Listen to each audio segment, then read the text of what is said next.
On June 4th, 2021, 3 Locust Grove police officers in Henry County approached YouTuber Hellcat Infamous, suspecting him of loitering and potential involvement in drug-related activities at a gas station. Is the YouTuber related to any drug-related activity? Let's watch the video further and see what happens. Shows up with a 54 mil, quick trip, white, got started.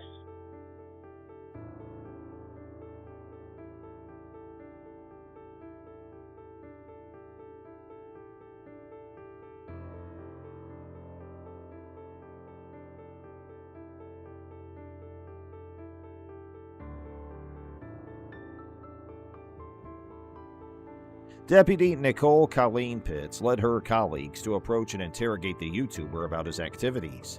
The other 2 officials made their way to the spot after being called there by the lady officer. Are you hanging out? Are you meeting somebody? Are you waiting on somebody? Are you lost? I live on. So, the reason I'm asking, we've been here how long? Probably 20 minutes? 30 minutes. 30 minutes? Yeah, you hadn't got any gas. You hadn't gone in and got any food. No. You parked at a gas pump. And I know the tank's not on the side. It's on the other side, right? No, I don't even take this kind of gas. So what are you doing? The second officer entered the frame and asked the YouTuber whether he was hanging out with friends or doing something else. Subtly inquiring as to why he was there, the man responded that he resides there in response to the question, where the officer stated that they had a good reason to suspect criminal activity in the area due to its long-standing history of such activity. It's chilling. I don't want to go home.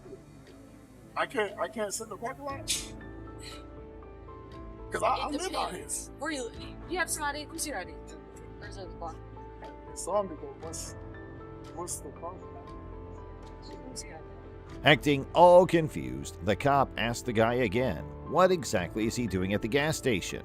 Clueless Hellcat asked whether he's doing something wrong while staying up there, as he was just chilling and grabbing something to eat, which is not wrong. You can make it super difficult, but you do. No, I'm just wondering why y'all. But I've literally been on the phone just talking. I know. Go and get your ID. The YouTuber's identification was requested by the police, and the man complains and asked why she is doing so. The officer then advised the young man not to make matters any more difficult than they already were for themselves. The important thing to note here is, according to the 4th Amendment of the Constitution of the United States, a police officer is allowed to stop a suspect on the street and frisk him or her without probable cause to arrest if the officer has a reasonable suspicion that the person has committed, is committing, or is about to commit a crime, and has a reasonable belief that the person may be armed. Well, in this case, the authorities assert that the YouTuber in question was loitering around the gas station and that the surrounding area was notorious for narcotics trafficking and other forms of criminal activity. Get your ID, and then while you give us your ID, she can speak with you. But you need to identify yourself, so go and get your ID. So right now, what it falls under is loitering. Loitering, yes. Yes. Because if you were getting gas, waiting on somebody, if you were doing anything other than just kind of hanging out, it wouldn't be an issue. Well, I've been on the phone. We know. This area is known for narcotic activity. It's known for criminal activity. The other officer barged in and asked for the man's ID and said that he is needed to be identified, where the lady officer comes and talks about why he's waiting there so long, as the area is quite popular for narcotics activity, and that's why they're asking for the man's identification. The man claimed he lives out here, where the cop says he believed him but still asked for the ID. Because, everybody... I've never been listen, I know a lot of detectives. If you notice the folks that come, they get their gas and they go. Yeah, because So, the state's definition of loitering is doing something not like the norm. Hanging out at the gas pump, not like the norm. The man gave his ID card for identification. After verifying the YouTuber's ID and discovering no prior criminal records, the officers continued their questioning before ultimately departing without filing any charges. This sequence of events raises questions about the legitimacy of their initial suspicion and the necessity of their prolonged interrogation. The absence of criminal records suggests a lack of reasonable grounds for their continued investigation. That would add to it, but you didn't, so it makes it a lot better. You get what I'm saying? But I literally come here all the time. I live here. That's what I'm trying to tell you. Yeah, that's fine. That's but you fine. can't just if you're not doing any business, if you're not getting gas, you're not But I going to was get actually food. finna go in there. I just had a phone conversation. Well, that's cool. But now that we've had this communication, it's what they call dispelling the alarm. Now that we're able to figure out, okay, this guy doesn't have any issues or anything like that. Now, the lady cop is trying to make the man understand that she came to question due to suspicion, but the man didn't run away after seeing the cop, and that's a green flag that he didn't do anything, to which the man got furious and asked, why would he even run when he's done nothing wrong? To which she replied that it looked better. She was trying to explain why she came in the first place, but her explanation was kind of dumb and baseless. Where the other cop comes in and tried to save the conversation but failed miserably, as the YouTuber claims that he lives nearby and there's nothing wrong with calling on a gas station and talking for a half hour. To which the cop replied that now that we are dispelling the alarm as they had the conversation with the YouTuber and nothing is wrong here. Then we could be by our merry way. But we never met you a day in our life. I've never met you. I've never gotten She's out. never met you. He's never met you. So we're just doing our jobs. What we're getting paid to do.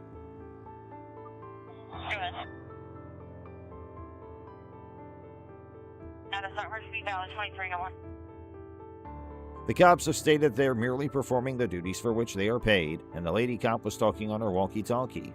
You got to, and then head on home, alright? Yeah, but Second that's thing, kind of you're- crazy. Look, it's Like I've never. Go look up loitering in Georgia No, code section. my father's a retired sheriff. Okay. I Well, know, but I've never. like I said, this area is known for drug transactions. We're gonna make sure none of that's occurring here tonight. So The lady cop told the YouTuber to get home, where the YouTuber replied and called her crazy, where the male cop jumps into the conversation and told to look up loitering in Georgia, where it turned out that the YouTuber's father is a retired sheriff, to which the male cop said that the area is known for drug transactions, and they're just making sure none of that's occurring there. Well, no, I was at Silver Dollar. I did trap nets. I don't do no drug activity. And like you Right. said earlier, the reason we got out with you and asked you and didn't just like immediately throw you in handcuffs is called dispelling the alarm. That's all that happened. So, but do these change? Like, can you make them just one regular color? I could turn them off with a switch. Okay, so the blue lights, you can't have blue lights. The female officer stated there's a party going on in the area and they're concerned that there will be drugs involved. Because of this, they approached the YouTuber and asked him about it. However, the situation is completely different than what the officer stated, as there are many people in the gas station, but the police only had suspicions about the YouTuber, possibly because of his race. And they requested the YouTuber to change the color of his car's light, questioning why the blue color light is on rather than the standard one.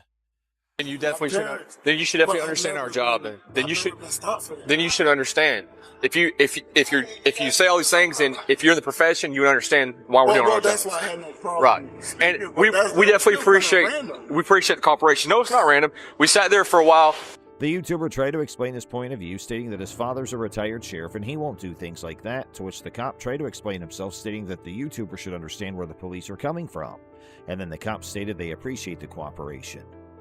The policeman tried to explain they saw a guy coming towards the YouTuber and thought it could be drug-related, that's why they intervened, but the YouTuber replied the car he's driving, the guy complimented the car and nothing else. Affairs going on. Now we're gonna be about our way. If we thought something nefarious was going on, then we'd be going a whole different direction. You understand? But we have to dispel alarm, make sure nothing nefarious is going on. You understand that?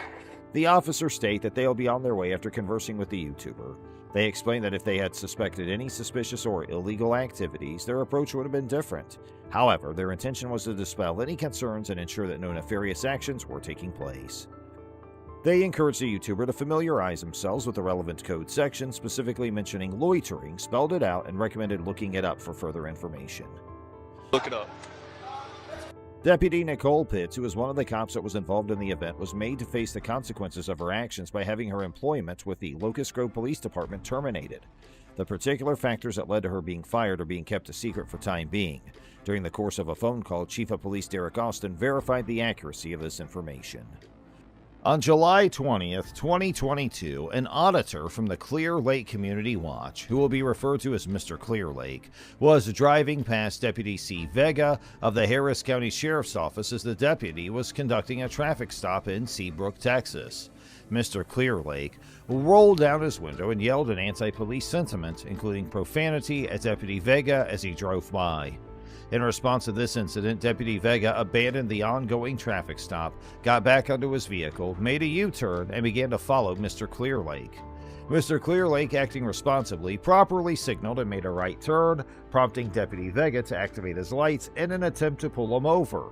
In compliance with the signal, Mr. Clearlake immediately pulled into a nearby gas station and brought his vehicle to a stop. Why do you pull me over? I'll tell you that if you roll it down. Why can't you tell me now? Because the reason I pulled you over is you were yelling stuff from your car. So what? Huh? So what? That's why you pull me over, because I'm Because yelling? I don't know if you're in need of help or anything. Oh, I don't need help. So, Thank you. Okay, let me see your driver's license real quick. I don't need help. Deputy Vega asserted that he stopped Mr. Clearlake's vehicle due to Mr. Clearlake's yelling from the window. Nevertheless, Deputy Vega clarified that his primary concern was for Mr. Clearlake's well-being, rather than taking offense at the content of his speech. It's worth noting that the First Amendment prohibits government officials from engaging in retaliatory measures against individuals for their protected expression. In this situation, it is undeniably evident that Mr. Clearlake was involved in protected activity, as protected by the Supreme Court's long-standing recognition of profanity as protected speech under the First Amendment. Deputy Vega himself acknowledged that he initiated the traffic stop because of Mr. Clearlake's yelling from the window. However, it remains uncertain whether a court would conclude that undergoing a traffic stop resulting in a warning without any citation or arrest would be considered an injury that could deter an individual of ordinary resilience from continuing to engage in the same expressive activity. In the 2012 case of Simmons v. City of Mahmoud, it was stated that not all instances of police detention would deter an individual of ordinary resilience from exercising their protected rights. You can just crack your window if that's what you want to do. It's already cracked. I can't see that. Well, This thing. it doesn't matter. Here.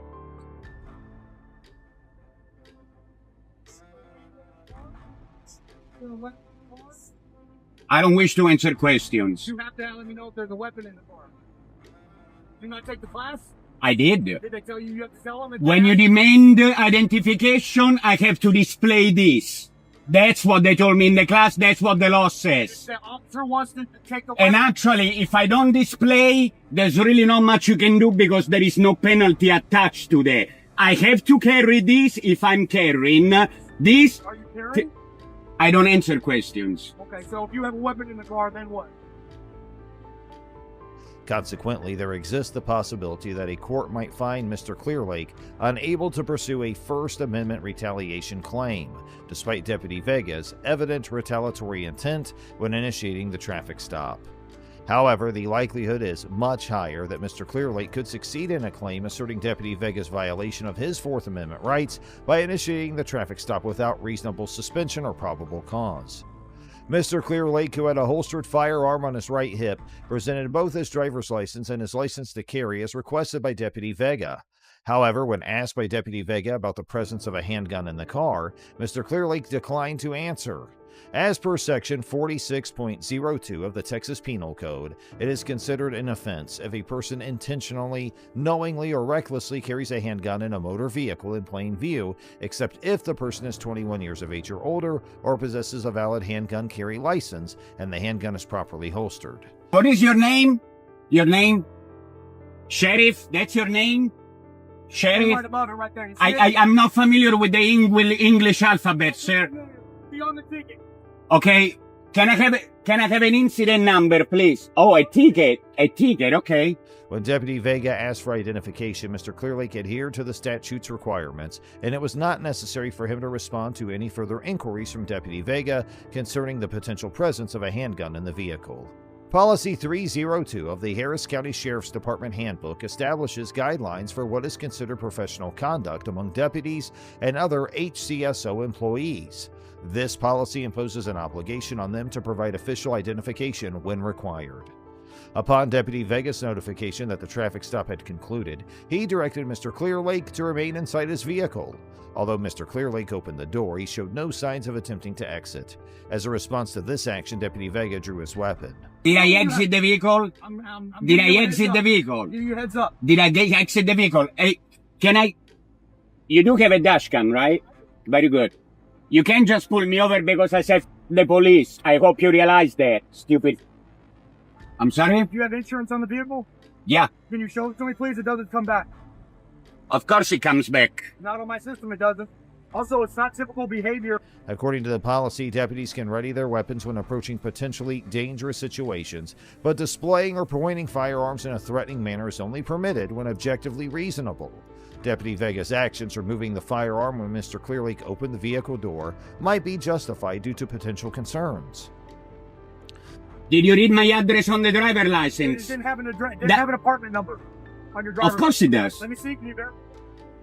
You've already seen it.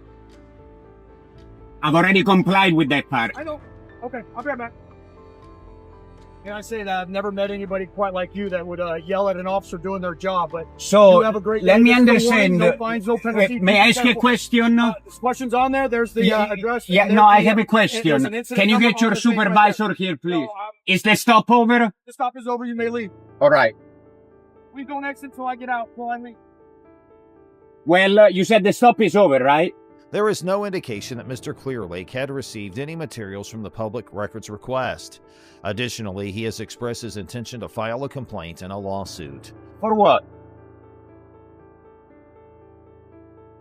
Failed to signal with turn indicator within 100 feet. Drew the weapon on me. He drew the gun. In conclusion, Deputy Vega's actions are heavily criticized, earning him an F grade for retaliating against Mr. Clearlake, who is exercising his First Amendment rights. The initiation of a traffic stop without reasonable suspicion and unnecessary brandishing of his firearm are the specific reasons for this criticism. Now, moving to the next one. On February 8, 2023, a fire broke out in the quadplex apartment of college student Taylor Brown, situated in Normal, Illinois. Following the incident, both fire officials and police officers from the Normal Police Department arrived at the scene. At the request of the officers, Ms. Brown agreed to be taken to Normal Police Station for questioning. However, after waiting for more than 40 minutes without being interviewed, Ms. Brown asked to be taken back home. The subsequent interaction between Ms. Brown and the officers was recorded by an unknown officer's body camera. Who are you on your phone with? So we're gonna have to seize your phone, so go ahead and hang up. Seize my phone for what? Go ahead and hang up. Why? Go ahead and hang up. They want to seize my phone, but I'm not under arrest for it. You're not under arrest, but your phone's gonna be seized. So no. you're gonna hang up the phone. I seize my phone, but So- I'm not in custody. so listen, There's so- three of them all around me. so listen. FaceTime you for a second. You listen for a second. So the fire's gonna be under investigation, That's fine. okay? And we're gonna seize your phone Why?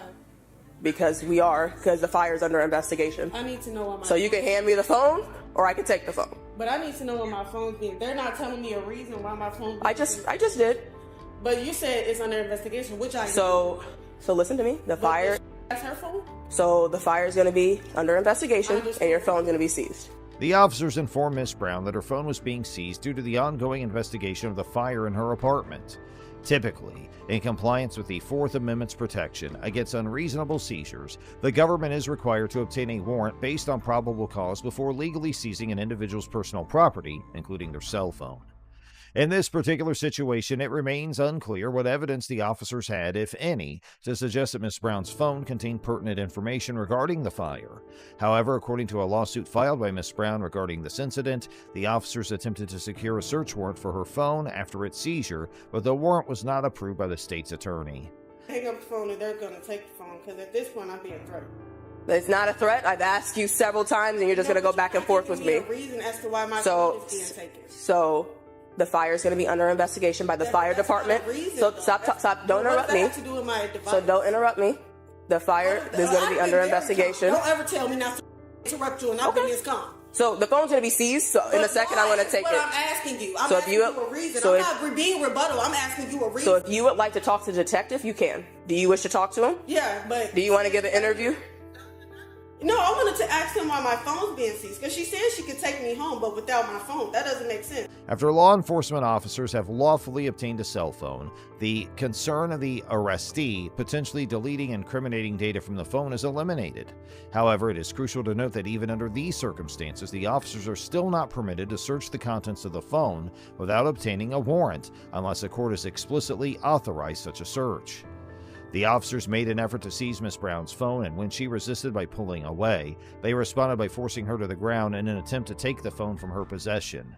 Using physical force against an individual who poses no verbal or physical threat in an attempt to seize property that is lawfully in their possession would constitute a violation of their constitutional rights.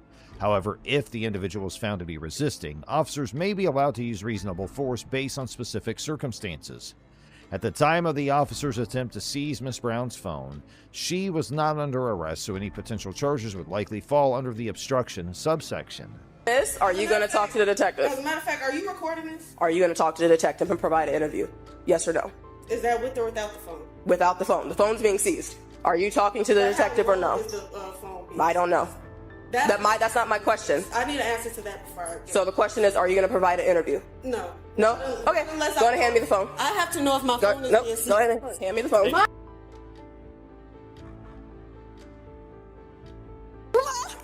Do not kick. Okay, push your legs out. Stop. Relax. Relax. Mom, I'm not letting go. I promise. Relax. Mom, I'm not letting Relax. go. We just want your phone. That's it. We just want your phone. They're trying to give me no protection. Assuming that the officers lacked the reasonable suspicion required to seize Miss Brown's cell phone without a warrant, it's also probable that a court would conclude she could not be convicted of resisting an unauthorized act by a police officer. Once Miss Brown was placed in handcuffs and helped to stand up, the officers informed her that they would be charging her with resisting and aggravated battery of a police officer. The Appellate Court of Illinois utilized a similar statute that allowed the use of force to prevent unlawful entries into one's dwelling, resulting in the defendant's battery conviction being overturned. The court found that the defendant's actions were based on a reasonable belief that her conduct was necessary to terminate the officer's unlawful entry into her dwelling, and her limited use of force was deemed justified. Applying a similar logic in Miss Brown's case, where she may argue that she used force to protect her personal property, it's conceivable that she could potentially be acquitted of any battery charges brought against her. After her arrest, Miss Brown was taken to McLean County Jail and was subsequently released at approximately 1 p.m. the following day. Interestingly, she was not charged with resisting, battery, or any other offense related to the altercation at the police station or the fire incident at her apartment. The officers returned Miss Brown's phone to her around 3:30 p.m., several hours after her release on February 23, 2023. In response to the incident, Miss Brown filed a federal lawsuit against the unidentified normal officers involved, alleging false arrest, excessive force, failure to intervene, and battery. As of now, the lawsuit's still awaiting resolution. In summary, the normal Illinois officers received a failing grade, as it is highly probable that they seized Miss Brown's phone without the necessary probable cause and also used unnecessary force when she refused to allow them to take her phone without a warrant. Additionally, the arrest of Miss Brown resulted in charges that were eventually found to be baseless. Now let's move to the next and last case of today's video. On February 9, 2023, Ohio Governor Mike DeWine conducted a press conference at an elementary school in East Palestine, Ohio, to provide updates regarding the derailment of a train carrying toxic chemicals. During this time, News Nation correspondent Evan Lambert was in the back of the gymnasium, filming a pre-scheduled live update while Governor DeWine was speaking at the front. Two members of the Ohio State Highway Patrol and the Ohio National Guard's Major General John Harris Jr. approached Mr. Lambert and requested him to halt the broadcast, citing his alleged loudness. The ensuing interaction was captured by the body camera of one of the Highway Patrol troopers, although there is no available audio recording. Despite the absence of sound recording during the initial part of the interaction, the footage reveals an argument between Mr. Lambert and Major General Harris. Subsequently, Major General Harris is seen pushing Mr. Lambert. Following the incident, Mr. Lambert alleges that Major General Harris assaulted him, while Major General Harris claims he felt threatened. However, it is essential to acknowledge that this explanation seems to contradict the body camera footage, which shows Major General Harris as the instigator of the altercation and does not display any physically aggressive behavior from Mr. Lambert. Sheriff Brian McLaughlin of the Columbiana County Sheriff's Office instructs Mr. Lambert to depart from the area. In response, Mr. Lambert clarifies that he is attempting to listen to the press briefing and carry out his job, emphasizing that his actions are protected by the First Amendment. Go. Just talk outside. Come out the door. Come on. Out the door. Out the door. By other media right here. I'm gonna listen. I don't care. You're gonna walk out the door. I'm gonna listen. You're gonna walk Do out not the door. touch me. Come on out, sir. You're gonna walk out the door, or you're going to jail. Do not touch me. Sir, can we talk outside, I please? am trying to Can we talk listen. outside, please? And he escalated with me. I am doing my job. This is covered by the First Amendment. The First Amendment of the United States Constitution explicitly prohibits Congress from creating any laws that would restrict the freedom of the press. Courts have interpreted this clause to safeguard not only the press's right to publish news, but also their right to gather and acquire newsworthy information. In this particular case, the court made a definitive differentiation between the circumstances of that case and the current situation. Right. Oh, sir. That's bad. Stop. I am on the ground. Okay, Stop resisting. Stop. Stop. You get this. Resist. This is so bad. Lay on your back. Lay flat, please. You guys, he's a national correspondent. You cannot do this. I'm a reporter with News Nation. It's all being recorded right now. I hope it is. This is Excessive work, horrible. because you can't talk to people about doing their jobs. Oh my God, I cannot believe this. This is what it's like to be a black reporter in Evan, I'm so 2023. sorry. Evan, I'm sorry. Thank you, Sia. Pull over, sir. The court emphasized that the mayor did not withhold access to information that was commonly available to other media representatives or prevent the reporter from participating in press conferences. In this scenario, Mr. Lambert's reporting did not seem to cause any disruption, as Governor DeWine mentioned that he was unaware of the incident, only hearing about the disagreement that occurred after the troopers and Major General Harris approached Mr. Lambert. You got the report on that. I did, sir. You understand? No, you can keep recording. Okay. We just need to make sure that no one else comes in here that's not authorized to come. Or disrespect. Hello. We've been waiting for. In his statement, Governor DeWine acknowledged that reporters possess the full right to report during press briefings. Mr. Lambert could assert a compelling argument that his First Amendment rights were infringed upon by being excluded from the press conference, considering that he was merely performing his job as a reporter. It's the worst possible time in the world, okay? But there's nothing that we can do about that. He's committed to doing his live show. He's got people talking to him.